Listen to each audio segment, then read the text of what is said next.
चलिए समझते हैं कमला दास की इस पावरफुल कविता को, जो प्यार, एजिंग और सेपरेशन के डर पर है। ये पोएम बिल्कुल उसी फीलिंग को कैप्चर करती है जब हमें एहसास होता है कि हमारे पेरेंट्स बूढ़े हो रहे हैं। तो कहानी शुरू होती है एक जर्नी से।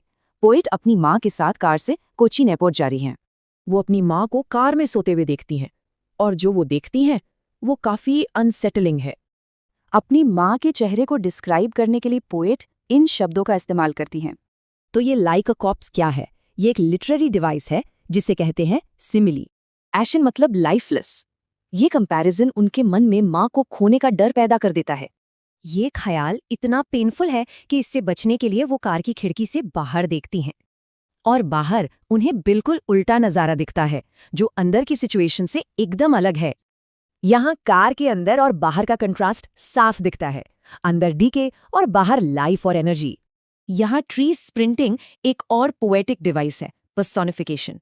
पेड़ सच में थोड़े दौड़ते हैं। ये स्प्रिंटिंग ट्रीज सिंबल है तेजी से गुजरते वक्त का, यूथ का जो पीछे छूट रहा है। और ये मैरी चिल्ड्रन, ये नई लाइफ, एनर्जी और खुशी को रिप्रेजेंट करते हैं, उनकी माँ के बिल्कुल ऑपोजिट। जर्नी एयरपोर्ट तक कंटिन्यू होती है, और वहां सिक्योरिटी चेक के बाद वही डर वापस आ जाता है।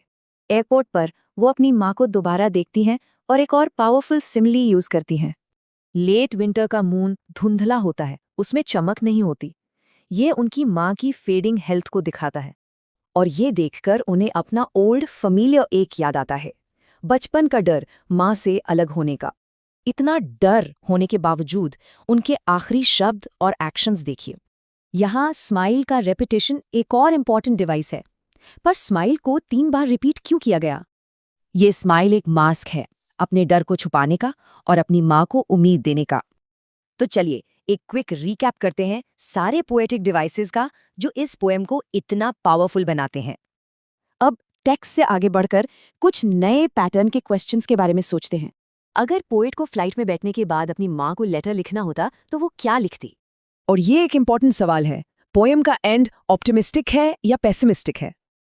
आखिर में ये पोएम एक बच्चे और उनके एजिंग पेरेंट के बीच के खूबसूरत लेकिन दर्द भरे रिश्ते की कहानी है।